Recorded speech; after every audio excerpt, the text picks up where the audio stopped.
Hello Year 6, I am going to take you through your maths this week. But firstly I wanted to say well done all of you. You have got through a whole week of online learning and done brilliantly. Yeah, it's a big cheer for that. We've tried to support you this week by breaking the maths down and being very, very explicit about what we want you to do. The main thing I want you to consider is that you don't necessarily need to print all this work out. You can have the slides in front of you, and on those slides there'll be lots of questions, and you can just write the answers down for those questions. We would like you to date and put the learning intention on each day's work. It's very good practice. It's what we do in school. We want to keep those habits up, but also it helps us when you send work through that we know what work it correlates to. So that would be a really good start. Now I'm going to try and share my screen with you and go through all the work we need to do generally this week and then specifically for each day. Right, so the first PowerPoint slide really will just give you an overview about what you want to do and what you need for the week. We've introduced a new little blue box, which is like a prompt, which you'll see, and those are just really to help you with any bits of learning, some prompts for you. Each day we will have a slide with a date on, so you know when the first lesson starts.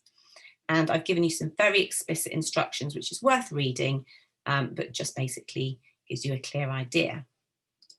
So the first lesson this week, we're going to be looking at comparing fractions to decimals, and we've used a bit of the Space 10 or Dean's models, and the idea is just as a little warm-up exercise here. We would like you to think about how you would represent this, which we usually consider as our 100 block. I want you to consider this now as a 1, and then this as a 10th, and then the really little one as 100th. And I'd like you to write those down using those representations as a fraction, but also as a decimal. The next slide here, you will have a look, and you can see over here, the green one just shows you how we have used this representation to show you that 1 has been divided into 10 equal parts. So as hopefully you realised last time, that this one here represents 1/10, and we would write it as 1/10 because it is 1 divided by 10. 1 has been split into 10 equal parts. As a decimal representation, that is 0.1, because we know the 1 digit represents 1/10. And then we're looking at the bottom image here of how 1 has been divided into 100 equal parts. So each one of these tiny little parts here is the value of 100th. And with the fraction, you can see this representation is 1 divided by 100, which equals 0.01, 100th.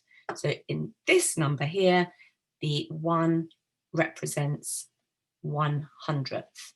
And here's just another table, just as a prompt for you to see how we would represent in terms of the scale. You then need to go on to a series of questions which you can work on independently.